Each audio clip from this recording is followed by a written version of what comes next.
bet you swung this way before you had a bad injury in your knee. I'll bet your head likes to be behind the ball. I bet you've always played that way. So. I'm guessing, yeah. Yeah.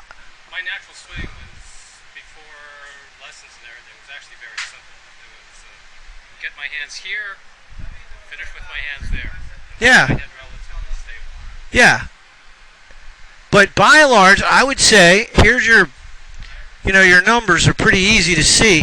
You do load at address 65-35, which... Even though I don't feel like it, that's... Yeah, so I would like you to get more level. I would. I'd like you to get your shoulders a little more level, and I'd like you to feel like you're a little more on your left foot. Now I'm recording.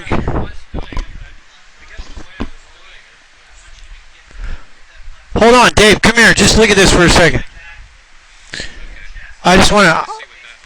Right, I'm just recording some stuff here. All right, so let's just observe. You got a left foot that's out, flared at about a 45-degree angle. Your right foot's turned out a little bit. I like to open that foot too. That's okay.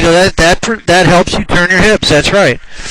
Now, what's interesting though is you don't move off the ball. Now, when we did your pivot test, you were moving your head. You're not moving it at all there. You don't get much shoulder turn, and you don't get much hip turn. But you get about 60 degrees of shoulder turn and around 30 degrees of hip turn. 62% on the right foot. Heel to toe weight distribution. This is the right side. This is the left side. You're on your right toe. 85%. See, that's a surprise too. Okay. Now as you hit the ball, you make the weight. Now this is just what we call a COP trace, pressure trace. It just maps what your weight's doing. It doesn't do much. Okay, you go. Okay, the most you get back on your backswing is 68%. But by and large, your weight's on your toes. On your left foot at the top of your backswing, you got 53, 47. Okay, so the left foot's fairly evenly distributed, but definitely on the right toe. Let's go to impact. All right, where's your weight? Still on your right foot. You probably already knew that. Okay, yeah, because I get in trouble when it slides forward. Right. So really, you're just playing golf around your right leg. Mm-hmm. That's all. You're playing around the leg that feels best for you to play.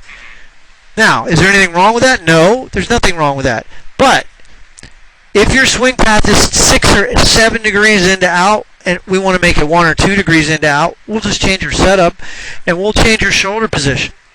We'll open your shoulders a little bit, so that gets your path more down the line.